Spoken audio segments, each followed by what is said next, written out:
आप एक ऐसी जॉब की तलाश में हो जिसमें सैलरी अच्छी हो, रिस्पेक्ट हो और ऑफिस में बैठकर या मतलब कि एसी में बैठकर काम करने का मौका मिले, तो वीडियो के एंड तक बने रहिए। आज हम आपको बताने वाले एक ऐसी जॉब के बारे में जिसका नाम है एएसओ यानी कि असिस्टेंट सेक्शन ऑफिसर। तो एएसओ आप किस तरीके से बन सकते हो, क्या प्रक्रिया रहती है, सब कुछ आपको डिटेल में बताएंगे। बस आप वीडियो के एंड तक जरूर देखिएगा। आइए सबसे पहले बात करते हैं, यानी कि जो एएसओ होता है, जो असिस्टेंट सेक्शन ऑफिसर होता है, इनका काम क्या होता है, पोस्टिंग कहाँ होती है, देखिएगा समझिएगा। असिस्टेंट सेक्शन ऑफिसर यानी कि जो एएसओ होते हैं, इनकी जो पोस्टिंग है वो जो केंद्र सरकार के अलग अलग मंत्रालय हैं यानी कि जो मिनिस्ट्रीज़ हैं उनमें पोस्टिंग होती है। ठीक है, तो सेंट्रल मिनिस्ट्री ऑफिस में इनकी पोस्टिंग होती है। फाइल वर्क रहता है, मतलब कि फाइल्स देखना, डॉक्यूमेंट वाला काम रहता है।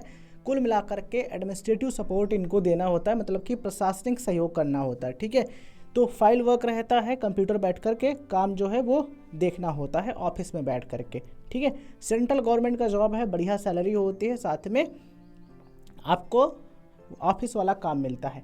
अब बात करते हैं दोस्तों कि किस तरीके से बन सकते हैं। तो एसएससी सीजीएल एग्ज़ाम देख करके आप एएसओ यानी कि असिस्टेंट सेक्शन ऑफिसर बन सकते हो। एसएससी सीजीएल में अच्छा स्कोर ला करके इसको आप मतलब कि जो एएसओ है उसको प्रेफरेंस में फिल करोगे, देन आपको मिल जाएगा। ठीक है, बस आपका परफॉर्मेंस यानी कि जो एग्ज़ाम में नंबर हैं वो आपके अच्छे होने चाहिए, मार्क्स अच्छे होने चाहिए। ठीक है, तो कुल मिलाकर के ये जो पोस्ट है उन सभी के लिए बेस्ट है जो अंदर वाला यानी कि ऑफिस वाला जॉब करना चाहते हैं। चलिए अब बात करते हैं एलिजिबिलिटी के बारे में। तो देखिएगा, एसएससी सीजीएल का एग्ज़ाम देना है तो ग्रेजुएशन रिक्वायर्ड है। आपने किसी भी सब्जेक्ट से बैचलर डिग्री कर रखी है, BA, BSc, BCom, BTech, BSc nursing, B pharma या फिर कोई अदर डिग्री, बैचलर डिग्री किसी भी मान्यता प्राप्त यूनिवर्सिटी से कम आप डिग्री में पास हो, आप अप्लाई कर सकते हो। एज लिमिट की बात करें तो 20 से 30 वर्ष एज लिमिट होती है। कैटेगरी के अकॉर्डिंग एज में रिलैक्सेशन मिलती है, वो आप एसएससी सीजीएल के नोटिफिकेशन में, विज्ञापन में पढ़ सकते हो।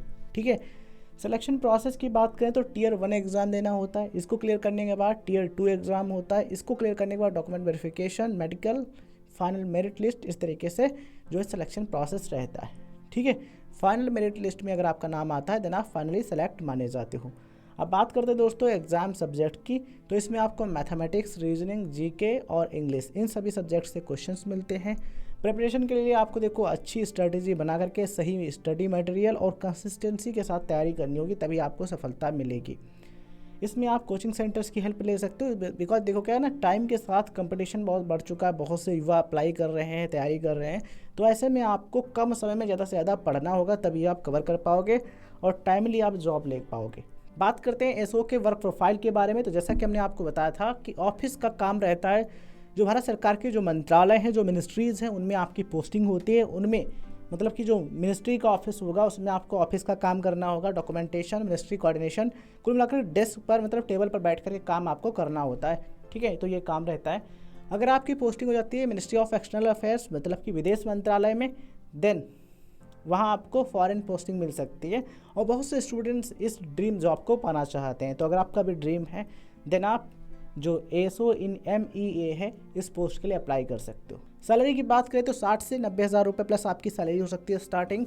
और देखो फ्यूचर में 8th में कमीशन लगने वाला है, तो उसके बाद सैलरी आपकी 1.5 गुना या फिर 2 गुना या फिर जितना भी फिटमेंट फैक्टर रहता है उस हिसाब से सैलरी और भी ज़्यादा हो सकती है। ठीक है, तो इस तरीके का जो सिस्टम है इसको भी आप ध्यान रखिए। इसके अलावा कई सारे आपको जो फैसिलिटीज़ हैं वो गवर्नमेंट देती है। अब बात करते हैं करियर ग्रोथ के बारे में। तो जैसा कि हमने आपको बताया कि आप भर्ती होते हो एएसओ यानी कि असिस्टेंट सेक्शन ऑफिसर की पोस्ट पर, प्रमोशन से आप बन सकते हो सेक्शन ऑफिसर, देन आप उससे जो हायर पोस्ट हैं उन लेवल तक जा सकते हो। ठीक है, प्रमोशन के साथ सैलरी और रिस्पेक्ट दोनों बढ़ते हैं और साथ में रिस्पॉन्सिबिलिटी बढ़ती है, इस चीज़ का भी ध्यान रखिएगा।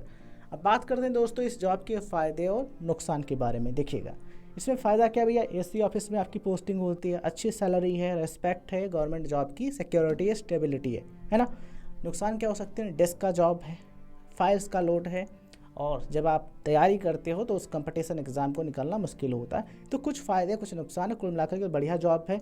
अगर आप मेहनत करते हो तो आप सेलेक्ट हो सकते हो, मैक्सिमम चांसेस रहते हैं। अगर नहीं भी होते तो आप दूसरा कोई ऑप्शन देख सकते हो।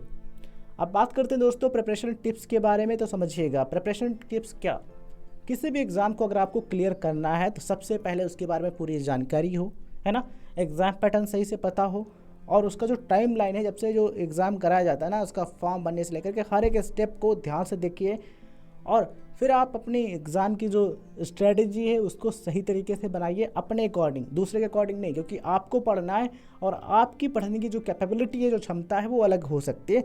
तो अपने अकॉर्डिंग रणनीति बनाइए और अच्छा स्टडी मटेरियल हो, साथ में कोचिंग की आप हेल्प ले सकते हो, या फिर अगर सेल्फ स्टडी से कर सकते हो तो उससे फिर आप तैयारी कीजिए कंसिस्टेंसी के साथ में। मैक्सिमम चांसेस हैं कि आप सफल हो जाओगे। हमारी तरफ से आप सभी को बहुत बहुत शुभकामनाएं। जॉब में आपको रिस्पेक्ट, सैलरी, ग्रोथ सब कुछ मिलता है, बस आपको उसके बदले में देनी होती है मेहनत, है ना। टाइम और मेहनत आपको देनी होगी, उसके बदले में आपको रिस्पेक्ट, सैलरी, ग्रोथ सब कुछ मिलेगा। तो ये वीडियो जानकारी आपको कैसी लगी कमेंट सेक्शन में ज़रूर बताइएगा, और चैनल पर नए हैं तो सब्सक्राइब करके नोटिफिकेशन बेल ऑन रखिएगा, जिससे आपको आने वाले और भी वीडियोज़ का नोटिफिकेशन मिलता रहे। धन्यवाद। जय हिंद, जय भारत।